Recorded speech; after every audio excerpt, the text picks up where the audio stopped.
witness. Hole in one, my first ever 170 yards with, look at this. Oh yeah.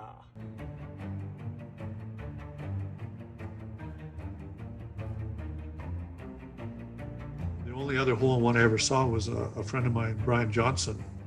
He was the resort manager at Ventana Gardens in Tucson. So beautiful couple courses there. I always held a charity golf tournament that I hosted to raise money for veterans, to take them on all expense paid hunts around the world. And Brian loved to golf, but he was a crappy golfer. And him and I would go off first thing in the morning, you know, the week before the tournament every day. And we were first off. He skanked a ball so ugly, you could just, you know, sculled it. So, but he's a muscle guy, just, and it went skip, skip, skip in a curving, skipping action. And he threw it, he winged his club and swore. And I said, no, it's skipping. And it went boink up onto the fairway, rolled way up on a hill beyond the green, and then rolled back down. I said, Brian, it's going to be on the green. And he finally turned around and watched. Says, Brian, it's going.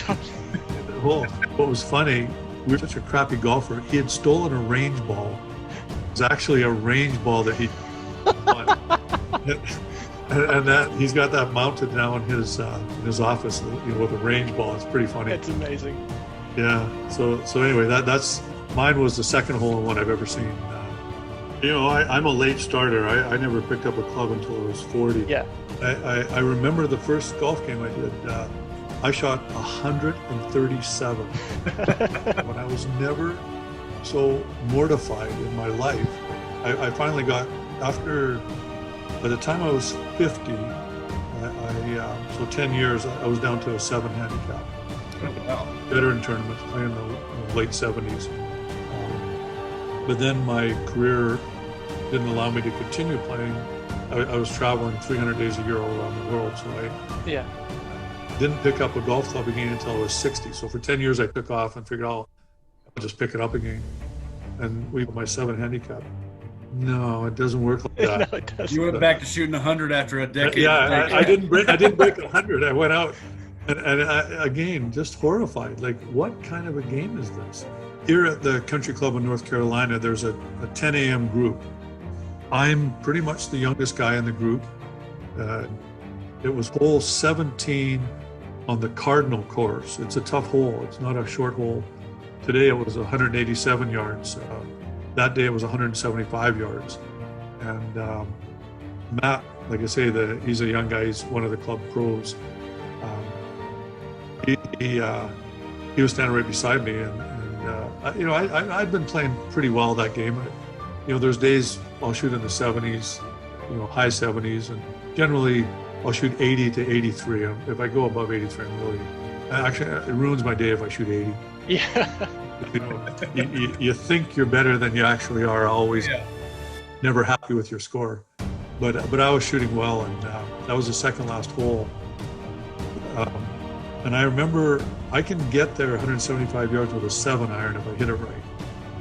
And you know, there was no wind, and I thought, I'm tired. And then, like I say, you get older, and I start swinging.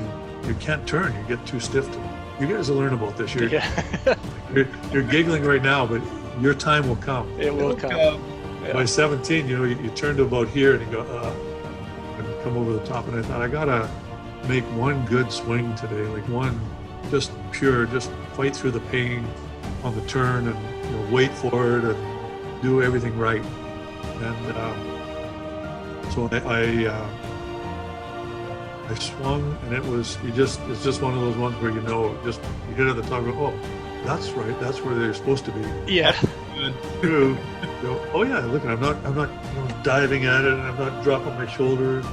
You know, it's and you just see the club face go click, and I mean, it was so pure and beautiful. And Matt said, "Wow, great swing," as the ball was in the air, and I said, "I can't hit it better." Yeah. And we just watched the ball fly, like nice, beautiful high onto the green, you know, bounce, and he said, "It's going in." Right in, and went doink right into the hole. That was awesome that you got to see it. I mean, you can't.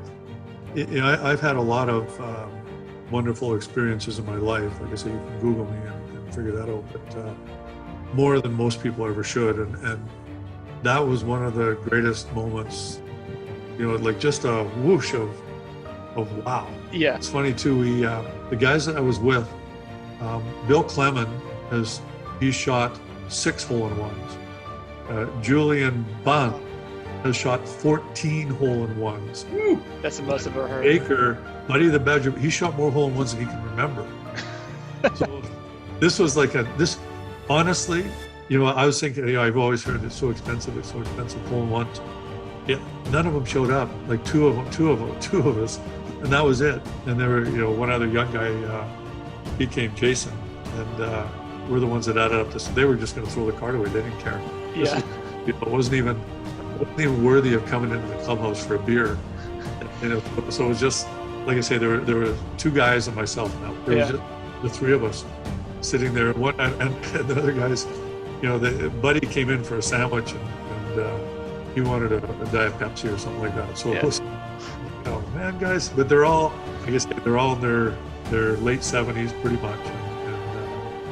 So this was a nothing deal. Who cared? Old hat. They've seen it before. Dozens of times. Yeah. Kind of where we started, we're a hole-in-one club, one show club, and the idea is our members pay a yearly fee. If they were get a hole-in-one while being a member, they get a $2,000 celebration reimbursed for them. Saying you're a member at the time, how do you imagine kind of spending that reimbursement? $2,000? Yeah. Well, I've been very fortunate in my life, so I if I win money at something, I donate it right back to the club or to the juniors, or I've always done that. Right up to I won a $250,000 tag, the governor's tag. You have to research it, but anyway, I gave it back.